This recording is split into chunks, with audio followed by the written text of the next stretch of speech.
we all know that I am very capable of rambling and going on long tangents. I am not going to do that because it is currently 4:52. I have a flight at 7:45, boards at 7:15, and we have to go from Truist Park, which is in Cobb County, past downtown Atlanta to the Atlanta airport. For those of you who aren't familiar with the geography of Atlanta, them calling themselves the Atlanta Braves is kind of how the 49ers call themselves the San Francisco 49ers. Like, they're not, they used to play in downtown. They don't play in downtown anymore anyway, regardless. I said I wasn't going to ramble, and here I am rambling. But over the course of this season, every time that Justin Verlander has taken the mound, the big story, well, not even the big story, the story has been his pursuit, his continued pursuit of his first win. And me personally, I don't really take much stock into pitcher wins and losses. You can pitch horribly, and if you cross the 5 innings threshold, you can get a win. You can throw an amazing game and not get a win as a result of it. We're seeing this now with Paul Skeens. We saw it with Jacob deGrom a couple of years ago.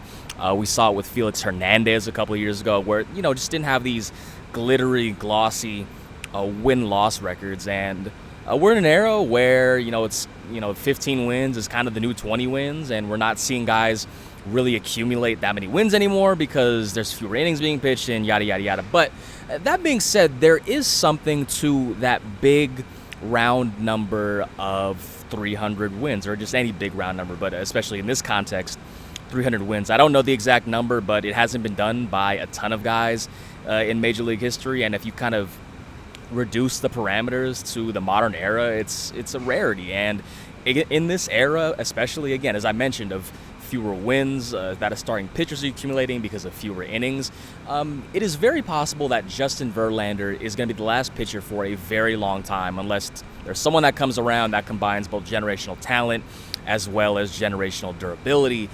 Justin Verlander is going to be one of the last guys for a long time to have any realistic shot at 300 wins. Those have been the stakes every time that Verlander has stepped on the mound this year. And obviously the Giants want to win every single game that they play, but they've especially wanted to win the games where Justin Verlander has taken on the mound because of this pursuit of history, because they already know that this is an incredibly difficult task that Verlander, who's 42 years old, is attempting to navigate. And on July 23rd, we're more than halfway through the season at this point, Justin Verlander finally got the first win of the season, his first win as a San Francisco Giant. It snaps a streak of 16 consecutive games to open the season where Verlander was out the win. Not only was that the longest streak of his career, but it was the longest streak in Giants franchise history. But as far as the game itself, kind of similar to Hayden Birdsong's start a couple nights ago, Justin Verlander's outing, it looked as if it was potentially going to end before it really even began, and that's because he had to throw 40 pitches in the first inning. He walked 3 batters, and as he was trying to navigate his way out of that first inning, we saw over in the Giants bullpen, arms began to, I couldn't tell who was throwing, but the bullpen began to stir, and Melvin said after the game that he was going to allow Verlander to pitch into the 40s as far as pitch count, but if he hit the 50 pitch threshold, which again, if you get into the 40s already,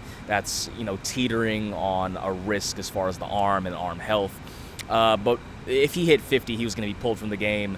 On his 40th pitch of the first inning, is able to end that inning. And then from the second inning onward, is able to be a lot more efficient. And him and Spencer Strider, who had his own lengthy first inning, get into this little pitcher's duel. Verlander didn't allow a hit through the first 4 innings, despite that pitch count not being super efficient. And it was in the top of the 5th inning where the Giants were finally able to break the ice.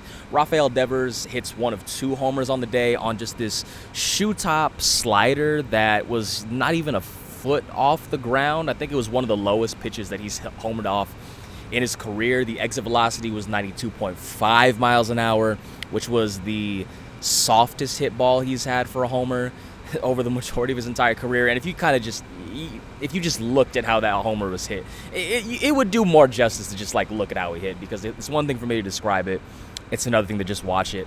Following Devers' solo homer, I think that was his 18th of the season, Matt Chapman hit a 2-run homer, an opposite field homer to right center field, and all of a sudden Justin Verlander, going into the bottom of the 5th inning, had a 3-0 lead, was in position to finally get a win, finally got some run support behind him.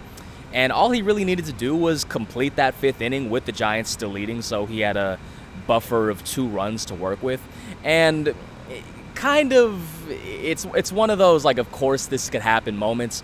Right as Verlander's going out for the bottom of the 5th, it starts to rain. Not super hard, but enough to where a decent amount of fans throughout the stadium started scattering for the concourses to get into the shade, to get out of the rain. And Verlander briefly talked with, I think it was the home plate umpire prior to the inning.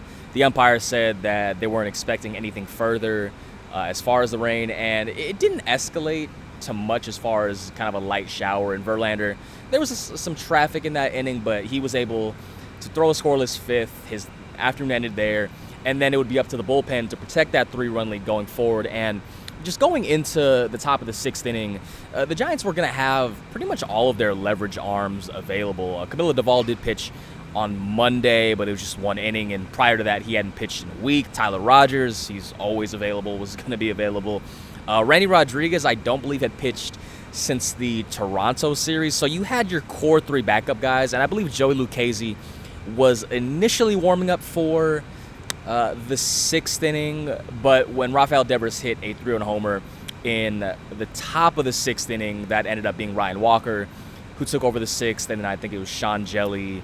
I'm forgetting who covered the final innings of the game. But the Giants were afforded the luxury of not having to use their leverage relievers. They were afforded the luxury of this kind of devolving into more of a comfortable blowout game. They scored 3 runs in the top of the 7th inning as well. So prior to, I think it was the bottom of the 7th or the bottom of the 8th, they had scored 18 unanswered runs on Tuesday and Wednesday before ultimately allowing runs again in, I think it was the 7th or the 8th inning. And to kind of get into that point a little further, they obviously won 9-0 yesterday. They win 9-3 today, and these 2 wins follow what had been an incredibly ugly loss on Monday. That was where Hayden Birdsong didn't retire a single batter. That was where the defense wasn't all that great.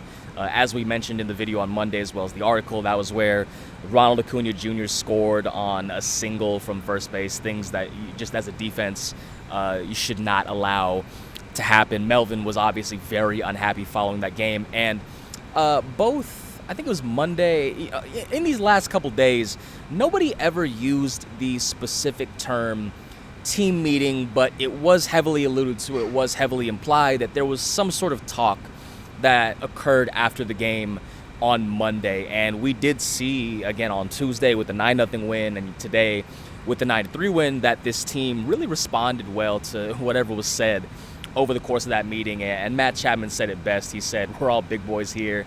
I can't remember the back end of the quote exactly, but he did say something to the effect of the goal never changed, but it is good for everybody to get back on the same page. So given how this road trip began, and they still end up losing 4 games on this road trip compared to the 2 wins, but given how the road trip began, they are able to get back on a happy flight back to San Francisco, where they will play the New York Mets this weekend, as well as the Pittsburgh Pirates next week in what will be the final 6 games before the July 31st trade deadline. And as you would imagine, we will have a lot to talk about as far as the trade deadline in the coming days.